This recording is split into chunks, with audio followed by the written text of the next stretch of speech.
My name is Victor Furman. Some call me The Voice. I've always been fascinated with human nature, spirituality, science, and the crossroads at which they meet. Join me now and we will explore these topics and so much more with fascinating guests, authors, and experts who will guide us to Destination Unlimited.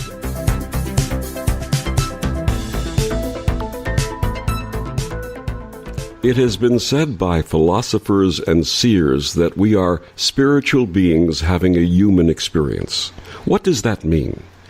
If it is in fact true, what is our purpose and why are we here? Does it mean that within each of us is profound and timeless knowledge, the potential for doing great good, and the manifestation of what is foundational to every faith and religion, loving and caring for one another? My guest this week on Destination Unlimited, Stefania Magidson, has lived this path. Stefania was born in Romania and immigrated with her family to the United States in 1983.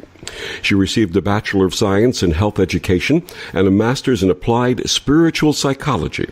In 2002, she founded the Blue Heron Foundation, one of the largest nonprofit organizations in the Romanian Diaspora, focusing on improving the quality of life of Romanian and Moldovan orphaned youth by providing them access to life's opportunities through merit-based college scholarships. To date, the organization has raised more than $2 million, has awarded more than 300 scholarships, and has touched the lives of more than 2,900 young people. Stefania is supporter of the UCLA Graduate School of Education, the Everychild Foundation, and many more educational and philanthropic organizations. You can find out more about her work at blueheronfoundation.org, and she joins me this week to discuss her book, Searching for the White Magician, a series of dialogues where she explores themes ranging from immigration and philanthropy to spiritual psychology and self-realization. Please join me in welcoming to Destination Unlimited, Stefania Magidson. Good morning, Stefania. Good morning, Victor. I'm so thrilled to be on your show. Thank you for this opportunity. And Stefania, it's truly an honor for you to be joining us, and I just want our listeners to know that all proceeds from the sale of your book go to the Blue Heron Foundation, so thank you for your open-heartedness and generosity on so many levels. Well, thank you. And this is the least that I can do. For the past 16 years, I have directed my energy toward this project, and I have never taken a salary. And so it's such a big part of my life. The proceeds of the sales, it's just but a very small symbol of how I go about doing things. It's an example for all of us of the expression of paying it forward, from the beautiful expression of your life and then giving it to others. And so thank you so much. Absolutely. Now, please tell us about your early life in Romania and what started you on your path. Well, I grew up I was born in 1968. It was right in the middle of the communist era. And on the one hand, I would say my life was fairly privileged for a communist regime, meaning that I had everything that I needed. I had a family, I had loving parents, and there was enough of everything. We left the country in 1983 because my parents felt that they could give us a better future by immigrating. They could give my sister and I a better future. And so it took about 3 years to receive the approval, and so we came here legally, except that because Romania was communist, everything was confiscated from us. Our home was taken away, our citizenship. I remember that my parents exchanged money on the black market because you couldn't even do that. So after a lifetime of work, we left with 4 suitcases, $500 exchanged on the black market. And with this, it felt like it was a one-way ticket, because during the communist regime, you couldn't really plan on, you didn't know if you could ever return to visit your relatives, your friends, your homeland. And so we arrived in Salt Lake City, Utah. I was 15. And the feeling that I had, Victor, was that the rug had been pulled from underneath me. I was so disoriented, so scared. Nothing made sense anymore. Everything I had known, the language, the culture, my extended family, our social connections, our home, everything was taken away, and I felt very out of balance. I was trying to find my footing, and even though I was a young adolescent, I started to ask some of the deeper questions that people ask in life, such as, who am I beyond the material objects in my life, beyond my home? Who am I beyond what I think is my social standing? Who am I beyond the notions of the cultural notions that I know and the language I speak?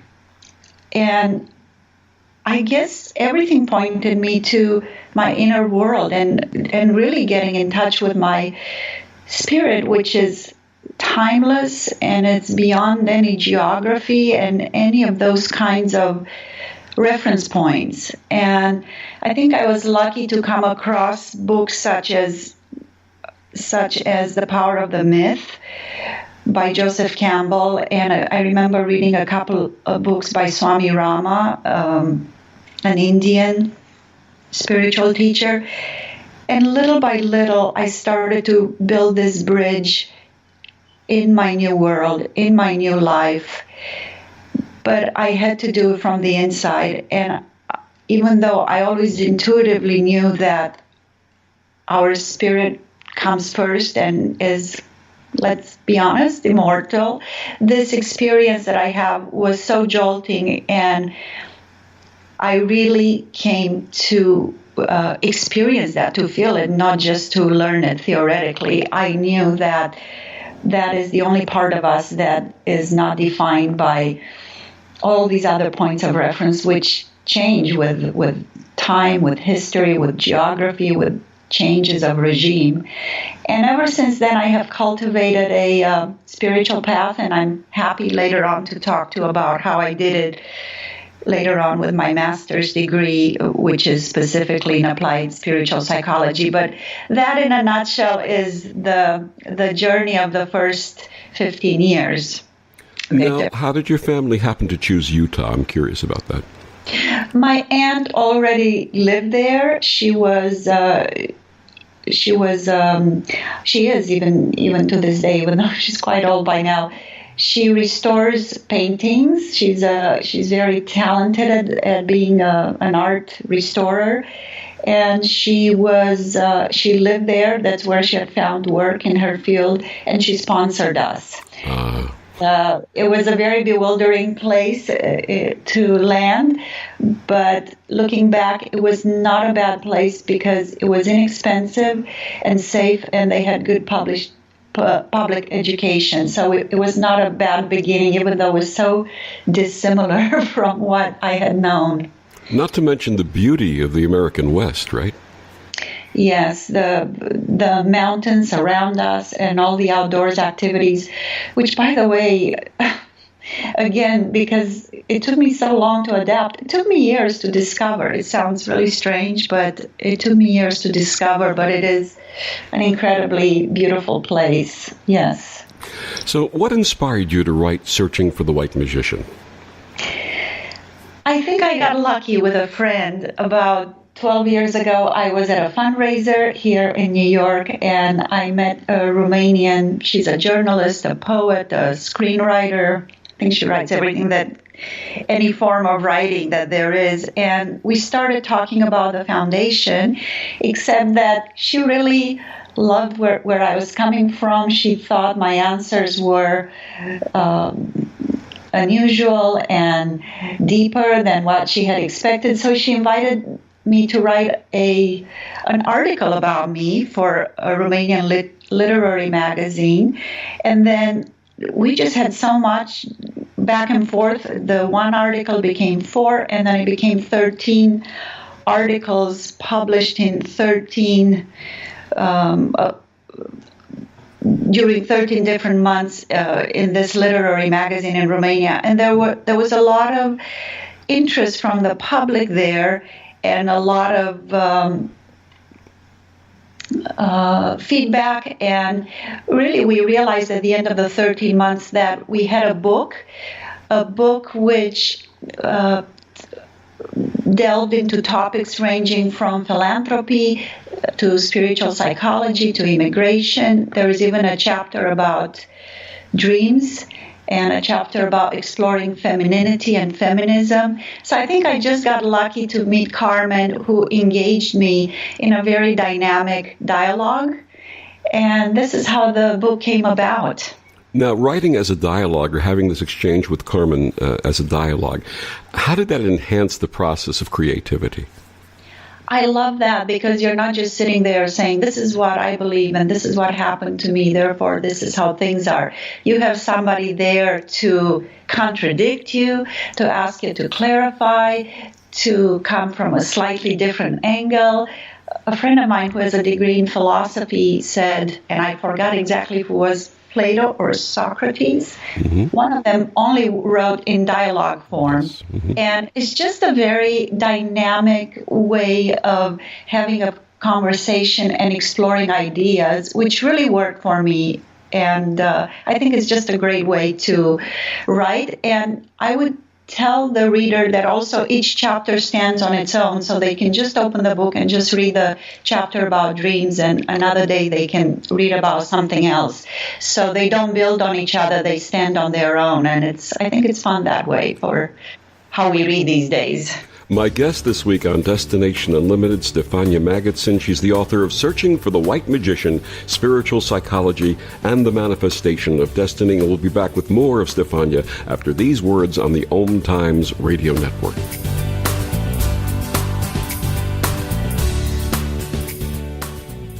OMTimes Magazine is one of the leading online content providers of positivity, wellness, and personal empowerment, a philanthropic organization.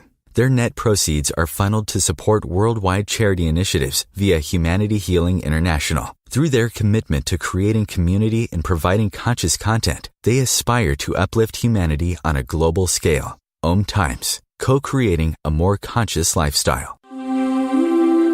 Hello! Join us, Lisa Berry and Michelle Carter, every Monday at 1 p.m. Eastern Time for the Mindset Makeover, What's Possible.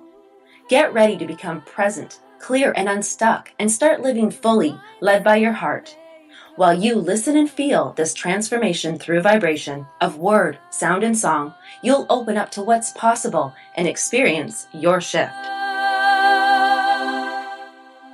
What does Meals on Wheels do? They deliver meals and smiles to homebound seniors. But Meals on Wheels does something else. They turn a volunteer's lunch break into a meaningful experience. As small and as simple as a relationship is between a volunteer and a client of Meals on Wheels, it's really so impactful. I never thought that 5 minutes could make so much difference in the lives of two people, but it has. Drop off a warm meal and get more than you expect. Volunteer at americaletsdolunch.org. That's americaletsdolunch.org. Brought to you by Meals on Wheels America and the Ad Council. Hello, this is Alec Baldwin for Save the Manatee Club.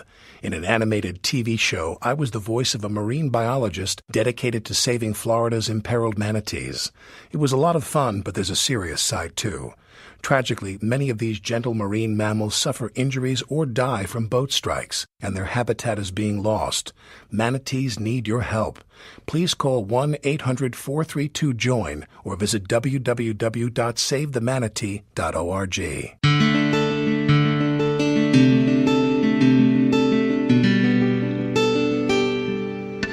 Back on Destination Unlimited, my guest this week is Stefania Magidson. She's the author of Searching for the White Magician, Spiritual Psychology, and the Manifestation of Destiny.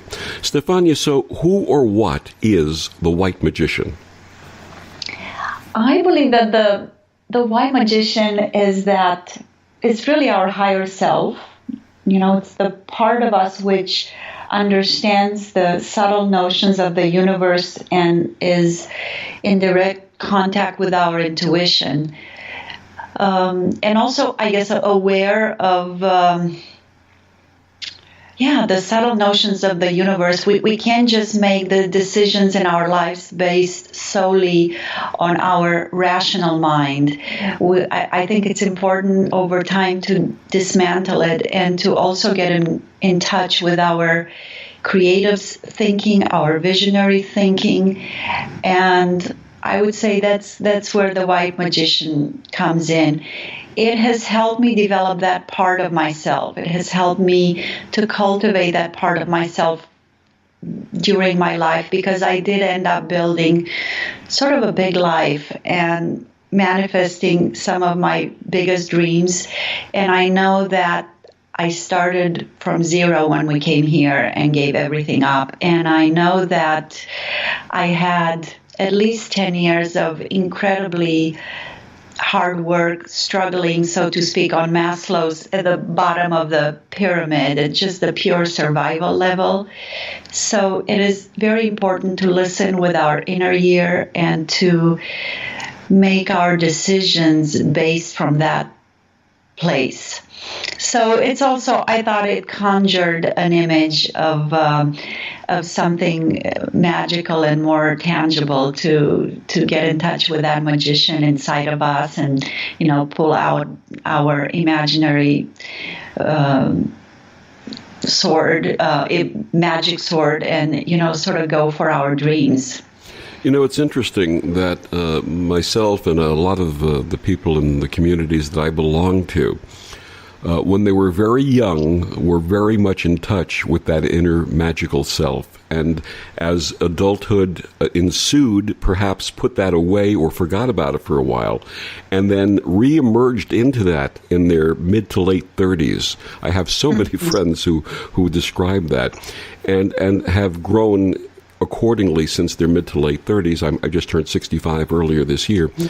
So do you think that that's something that is inherent in us as children, and sometimes we forget or we put it away? It's such an interesting question. Well, I know because I've been so fascinated and so loved that early stage in our own children's lives, the 0 to 7 years of age. After that, the veil of magic lifts right around second grade, and you find out there are, where kids really come from, and that there is no Santa Claus, and you start making more rational arguments. But you see the magic until then. And then I think we spend a lot of years, a part of us is invested into the nostalgia for that filter of life. But it's also important that we build these other parts of life, of ourselves and our mental abilities. And then I think we return to this question again of, what am I really here to do? Or why am I having such a hard time at work? It doesn't feel like this is my path. I think it's important I think all the work that we do with the mainstream education, it's all important to gain the skills, to gain the education that we need, but to remember that we use all that in service to our path, in service to what we think our mission in this world is.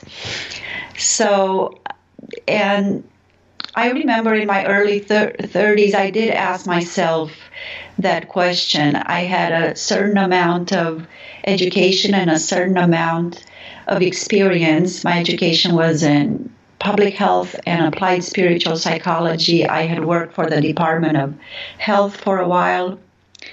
And by then I had our kids who are 3 and 5, and I thought, what am I really here to do?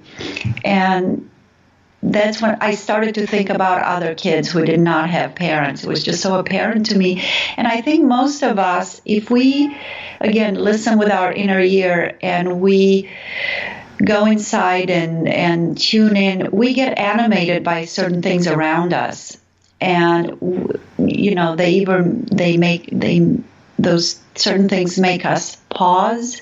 They may give us the shivers. We may hear or see the same kind of message over and over. And I think these are the kind of signs that should get us to pause and again ask the deeper questions of, what am I here to do in this lifetime? How am I supposed to use the skills, the abilities, the education that I've amassed to manifest my highest potential in the world at this time?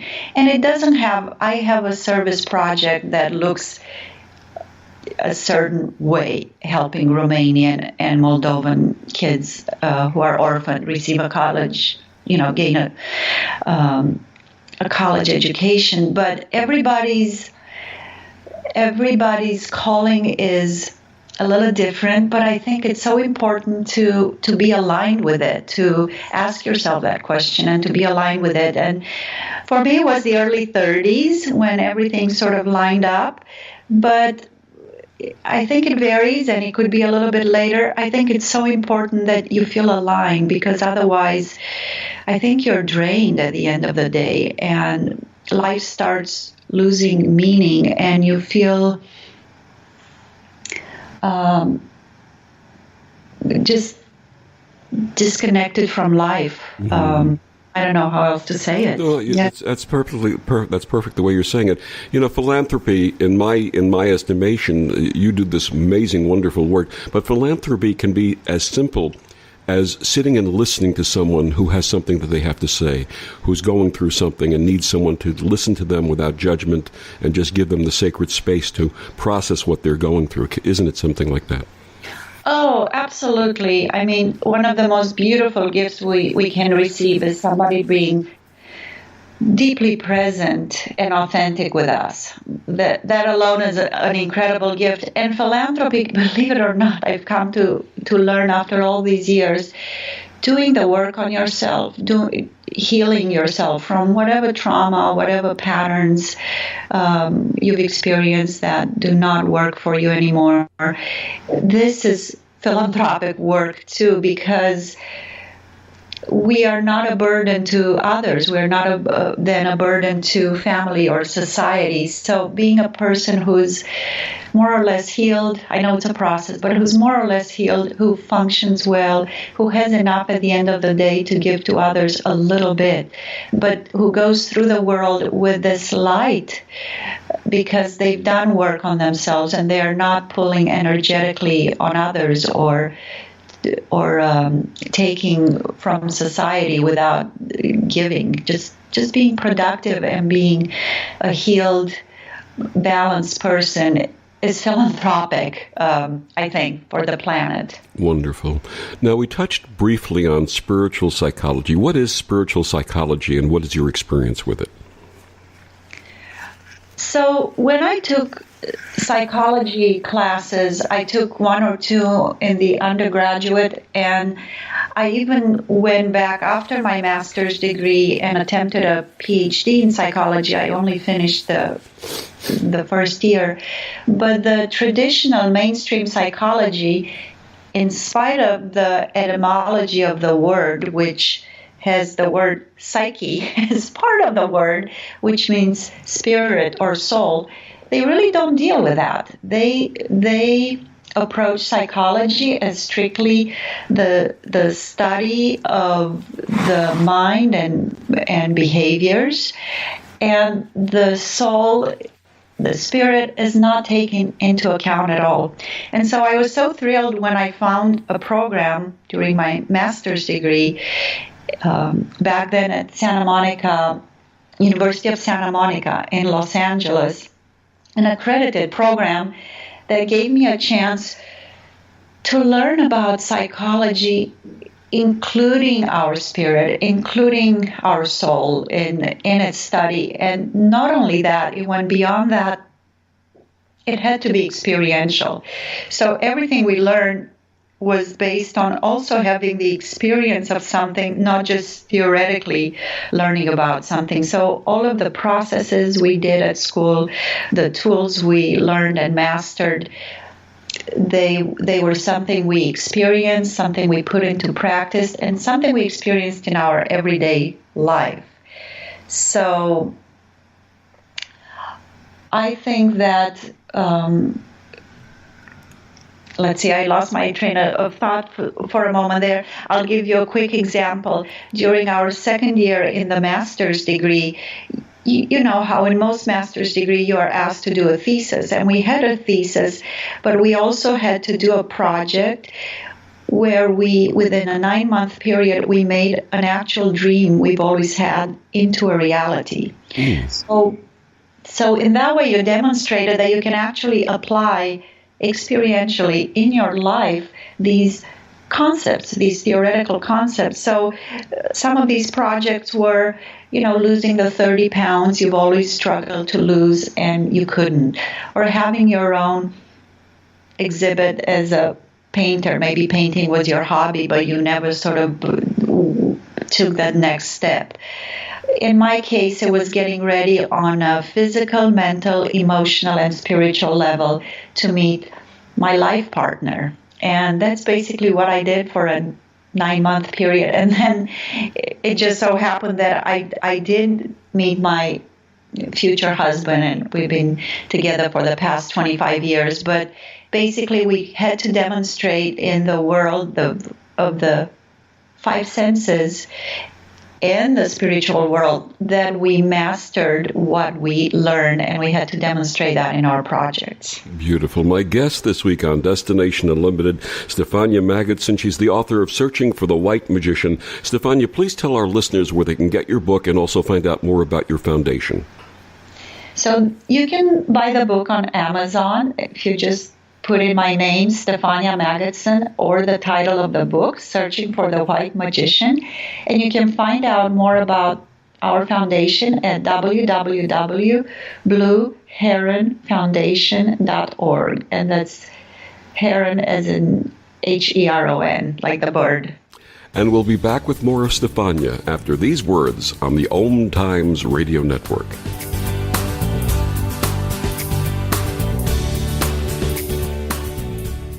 This is OTR FM, part of the IOM Radio Network.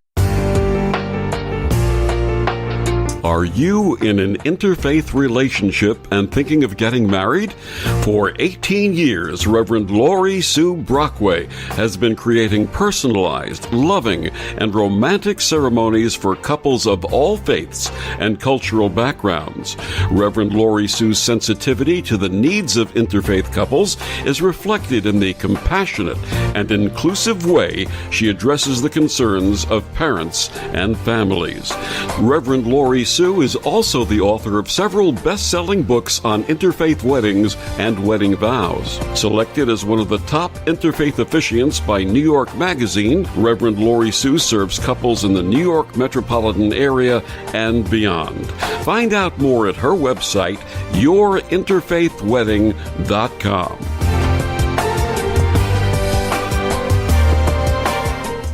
Ascending Hearts is no ordinary dating site, but a spiritual dating site with a purpose, to link you with your soulmate.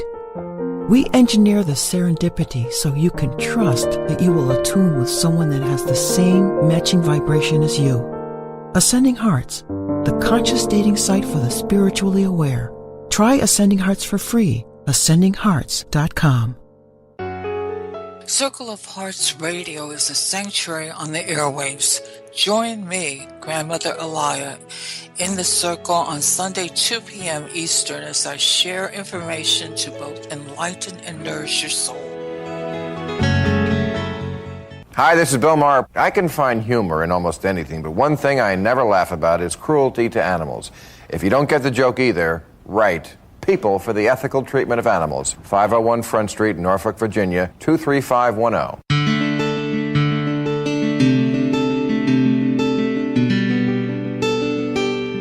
Back on Destination Unlimited, my guest this evening is Stefania Magidson. She's the author of Searching for the White Magician, Spiritual Psychology, and the Manifestation of Destiny. So before the break, we were talking about manifesting these special things in our lives. So if we are spiritual beings having a human experience and that we're equipped with the ability to choose what unfolds for us in this life, why do you suppose so many choose the darker side of what you call the continuum?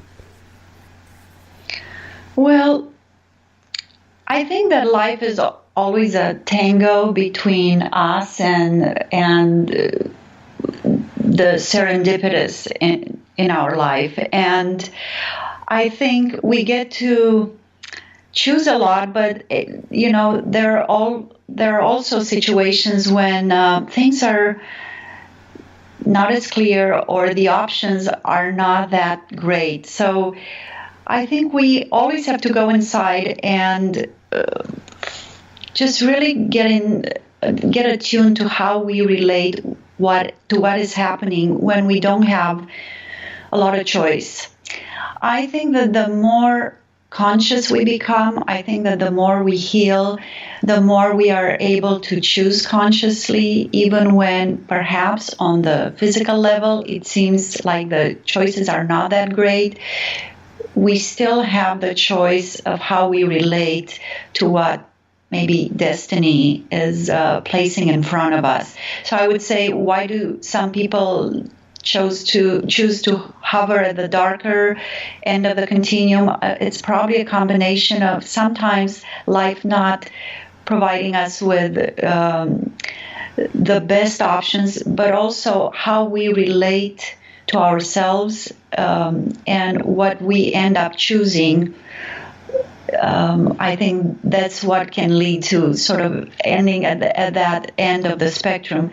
By becoming more conscious, by healing more, by starting to make more conscious decisions that support us, patterns that support us, we start moving away from that end of the continuum into toward the other end, a more positive one, where we make choices that support us. And sometimes that's really part of my prayer, because some of the choices can be very ambiguous, and the difference can be very subtle. And I'm always praying for clarity.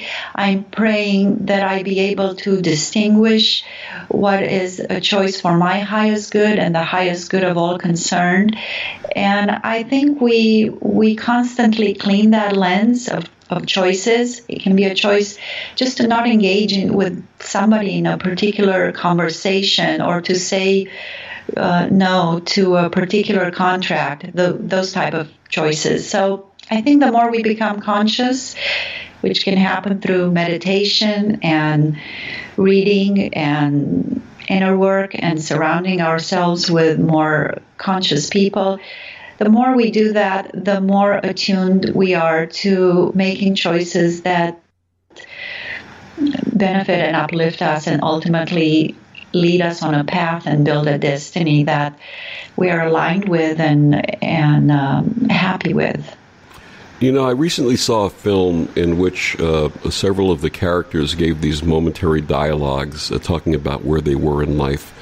And one of the dialogues was by this young woman, and she said something very profound. She said that every time she felt out of balance or she felt dissonance with other people in her life, she looked inside.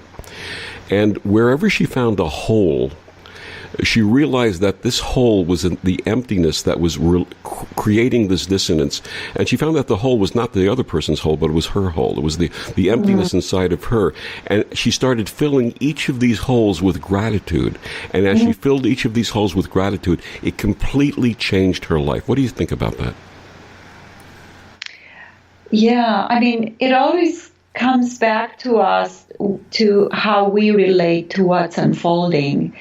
And we project a lot too, and we can also absorb too much by what it is unfolding or projected. But we always have a choice and the chance and opportunity to show up in whatever manner we choose to, whether it's with gratitude or sending light to the person in front of us who we perceive as going through something hard. gratitude is definitely such a beautiful quality to fill ourselves with and to imbue ourselves with, and it shifts the lens. I agree with that person's approach. It shifts the lens, and with that, our perception of reality and our experience. What are some other ways in which we can bring more love and light into our existence, both individually and collectively? Well, I actually have a few that have really worked for me. I've learned many different approaches, especially being connected with the school I attended 27 years ago, and the school that I've been in touch with, and I even went back for a postmaster's in consciousness, health, and healing. But of course, I have my favorites, so I'll share with you some of my favorites. I like to do freeform writing on a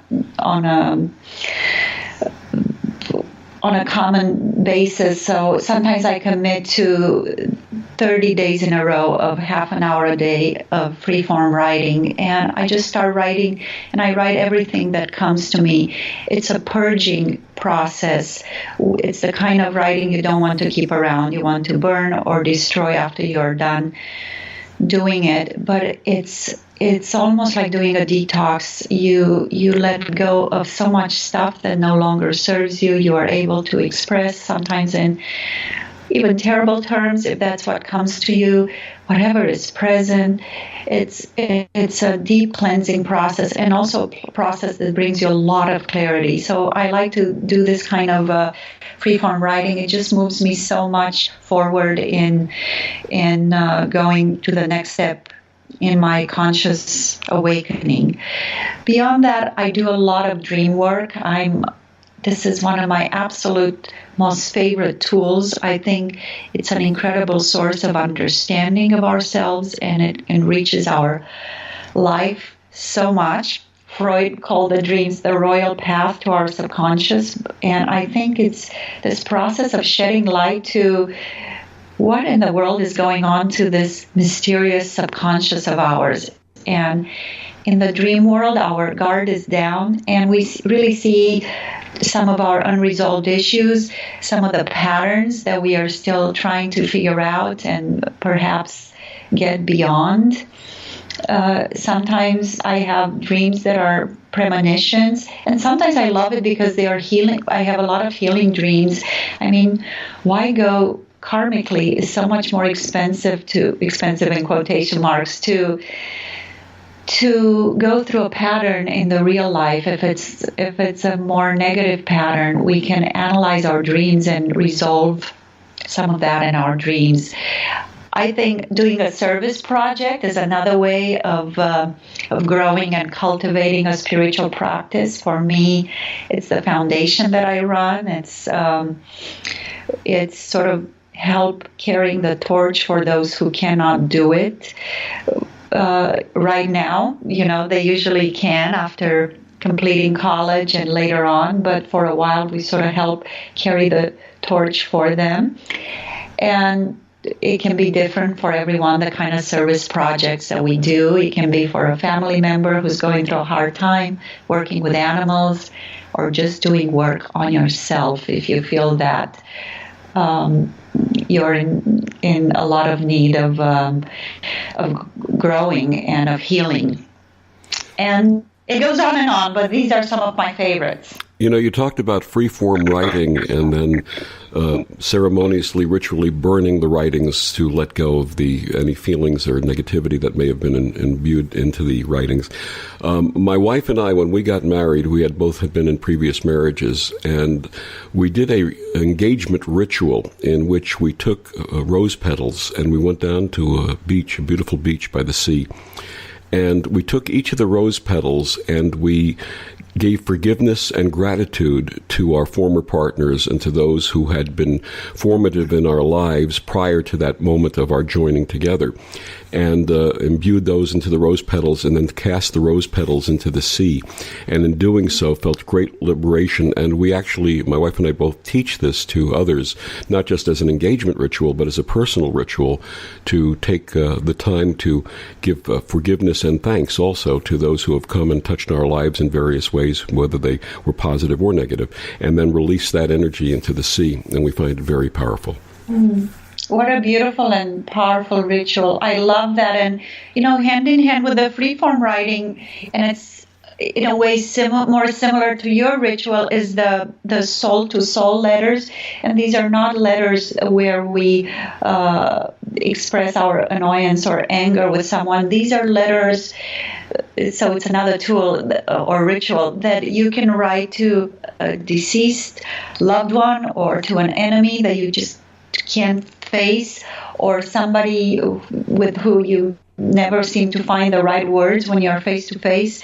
So the soul-to-soul letters are yet another tool of really from your soul writing to the soul of the other person and communicating something that is deep and important that for whatever reason you couldn't communicate, whether in their lifetime or because of other reasons. But I found this to be transformational, and it's another important tool. And of course I love the one that you shared.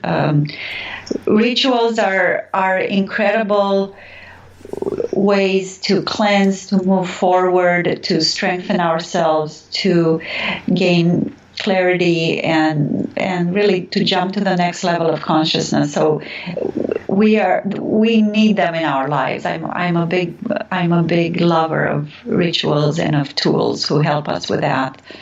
And forgiveness. The most important factor is forgiveness, both self-forgiveness and forgiveness of others. Yes.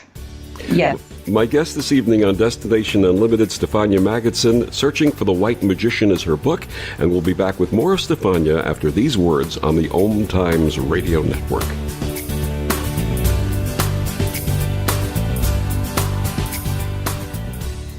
Humanity Healing International is a small nonprofit with a big dream.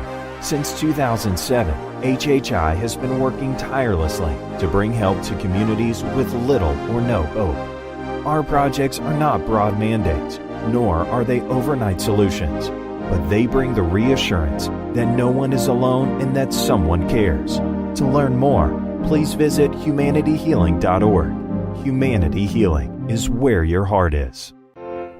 Hi, this is Sylvia Henderson, intuitive life coach and energy healer. Are you ready to elevate and rise way above your normal? Be sure to listen to my show, Intuitive Transformations, on OMTimes Radio, Sunday evenings at 9 p.m. Eastern. Get the inspiration you need to transform your life. Change and growth are part of natural life, and also part of your spiritual life. Everyone needs support and guidance, especially during life passages. Upgrade yourself with the OMTimes Experts program. With OMTimes Experts, you have access to the best intuitive coaches, spiritual teachers, counselors, astrologists, and oracles. Our team was carefully selected so you can trust. Find out more at experts.omtimes.com. Listen, as a hiring manager, I've got to tell you, the best job candidate isn't always the typical candidate. Sometimes they're a grad of life. Meet the grads of life. Young adults of unique determination and experience, an ideal fit for your company in an entry-level position, internship, or mentorship. They might not have every qualification you typically look for, but they're exactly who your company needs. Sometimes the best candidates aren't the ones you're used to. Go to gradsoflife.org to learn how to find, cultivate, and train this great pool of untapped talent. Brought to you by the Ad Council and gradsoflife.org. My savings are gone. Okay, where were they last? Here, right before I spent them on that vacation to Aruba. Weird. Not weird. Not saving now means no money later. For free ways to save, go to feedthepig.org. This message brought to you by the American Institute of CPAs and the Ad Council. When I grow up, I want to be a new pair of blue jeans. When I grow up, I want to be a kid's first computer. When I grow up, I don't want to be a piece of garbage. And if you recycle me, I won't be. Give your garbage another life. Recycle. Learn how at iwanttoberecycled.org. Brought to you by Keep America Beautiful and the Ad Council.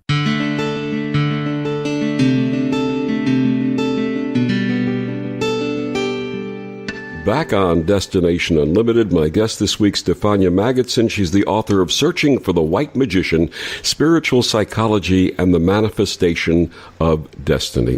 Stefania, you state in your book that the most important question in the theme of existence pertains to its meaning. When did you first set out to try and find the answer to the meaning of existence, and have you found an answer that satisfies you personally? Well, I think I've always looked for that. I think when I was very young, it was more of an intuitive quest. It was always with me, but I didn't have the words for it. I grew up in a very rich environment. So I didn't just grow up in Romania. I grew up in Transylvania, in a part of Transylvania that is very rich in traditions, just the backdrop of having different ethnicities to, again, different rituals, different religions, people being very open intuitively, I think. I remember it was something that we spoke about all the time, particularly on weekends when we would wake up at the same time with our parents. It's like, what was your dream last night? Oh, Grandma so-and-so showed up in the dream and she said blah, blah, blah, blah. So dreams were a big part of our lives. My maternal grandfather was a priest, a Romanian Orthodox priest. My paternal grandmother was a very spiritual woman. My aunt painted Byzantine churches. And so the fabric of the family, even if the conversations were there too, but it was very rich. So in a way, I think I asked myself those questions from a very young age. I just didn't ask them formally, and perhaps I didn't have the exact words, the official words and questions, but it has been a lifelong question for me, which then, as I started to study applied spiritual psychology, and read all those books that we were encouraged to read, and which actually were, I think I would have found them anyway, even if I hadn't attended that program, because I was meant, I think, to explore this path in this lifetime. All the books and this whole tribe that I found of other people who are on this quest. So I've asked myself that question very consciously since the age of 23, but I've always asked myself that question, and it is an important question. And I think the sort of very, I don't know, you can also ever articulate the answer, but for me now the answer is that we are here because our souls yearned to have an incarnation and to experience life in a human body, and to also have the five senses. And I think we are meant to be here to relearn or to remember that we are living love, and to share that with our fellow human beings. And I really think too, through this book, that the messages about tolerance and optimism and love ultimately. And I know it seems so hard and elusive sometimes, and sometimes even harder just with the competition and what's happening with the IT world and the digital world. It seems to pull us away. The world of the senses and the world of the ego it's constantly pulling us from the essence. But basically, that's why I think we're here. And I think I've always asked myself that question, and I continue to ask myself that question, and refining my answer. Don't we all refine our answer as we go? Yeah. I agree, yes. You talked about growing up in a culturally and religiously diverse area, the blessing of having that. What is something that you find that the varying religious and spiritual practices of the world have in common? Yeah, so So I grew up in Romania in the milieu I just described. Then we moved to Salt Lake City, Utah, and I was surrounded by the prevalent religion there, Mormonism, which really is called Latter-day Saints. That's the more politically correct term. Then I moved to Los Angeles, and when I married into a Jewish family who is not religious, more culturally Jewish. My mother-in-law was the only one practicing a religion, and that was Zen Buddhism. And I have a lot of friends who are Hindu and who are into the Kabbalah. And so it was very important for me. First of all, I respect all these paths and all these religions. I think being asked what's the most superior one or the right, who has the answers, and I had no choice but to look for the common threads and the common denominators and the essence, in their messages. And I think that they're all good as long as we don't get trapped into dogma and fanaticism. They're all paths to God, to divinity, and to ask.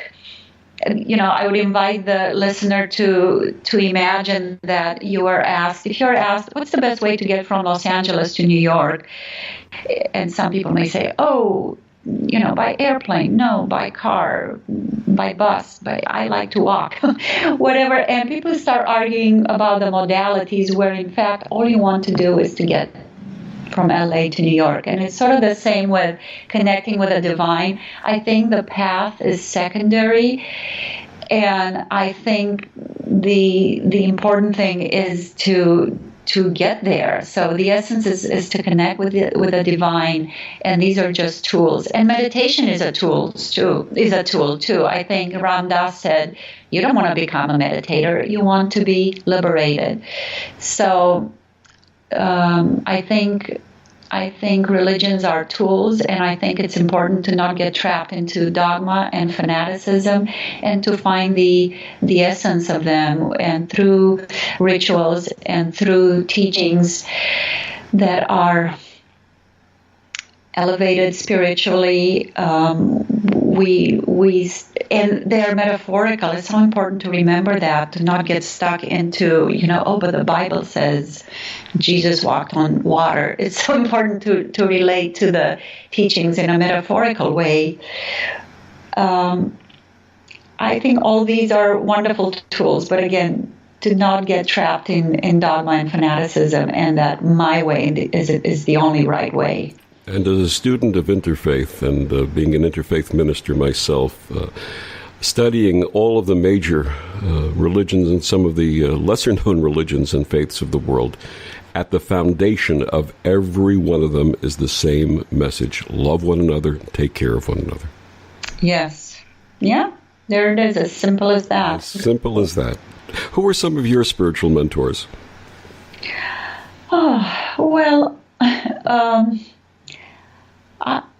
I really resonate with Ram Dass's teachings, just the way he phrases this whole journey. And I've always loved Yogananda, Jesus the Christ. I love Dalai Lama's message. I've never been an adept of just one person. I recognize when the message is authentic, when it comes from the heart, when it has a high vibration, when there's no agenda. And I sort of sit and marinate with that teaching. And of course, John Roger, who founded the school that happened to be the place that resonated with me at that time in my life. So I have many teachers, and I've learned from all. I don't follow just one particular one. I'm sort of not a follower. That there's a part of me, I think it's part of my spiritual journey to listen, to learn, but I just don't follow just one particular teacher. Follow your heart. Follow what your soul tells you to follow, right? That's the answer. and walking your talk, really living what you're preaching. I think ultimately that's the lesson, being what you spend all this time learning or trying to become. And speaking of walking your talk, please tell us about the Blue Heron Foundation. So, Blue Heron Foundation, I started in 2002. Our kids were 3 and 5 years old. I was so grateful. They were healthy and they had everything they needed. And I thought, how about the kids I left behind in Romania? And so I went back to Romania that year, to my hometown. I went to an orphanage there, and all these little toddlers jumped into my arms and called me Mama. So I guess I could say they had me at Mama. So I came back knowing that I had to do something for them, and it's when I started the organization, and 3 years later I switched from helping toddlers to only helping youth from 18 to 25 years of age, Romanian and Moldovan, who don't have parents, who are in the system, and who needed and were able to pursue a college degree. So we've been paying for their college degree all these years. We pair them up with mentors. We do summer camps, and we see them graduate as doctors, as engineers, as teachers and social workers, and we see them break the cycle of poverty and abandonment. We are just so proud to see that they are able to manifest their highest dreams, and that their horrid past, in many cases, is not their future. They are able to forge a new destiny. So that's, and 100% of donations go to the organization, because luckily the founders are able to cover all expenses. So we make the dollars go a really long way. Stefania, thank you so much, not only for joining us this week, but also for sharing your story and the wonderful generosity of spirit that you give so generously and freely to others. Thank you so much for all of that. Thank you so much, Victor. This has been a pleasure and an honor, and I so appreciate the opportunity to share this message with your listeners. And her book is called Searching for the White Magician, and as she mentioned, all the proceeds from the sale of the book go to the Blue Heron Foundation. Stefania, thank you. It was wonderful meeting you and speaking with you this evening. Thank you very much, Victor. And thank you for joining us on Destination Unlimited. I'm Victor the Voice Furman. Have a wonderful week.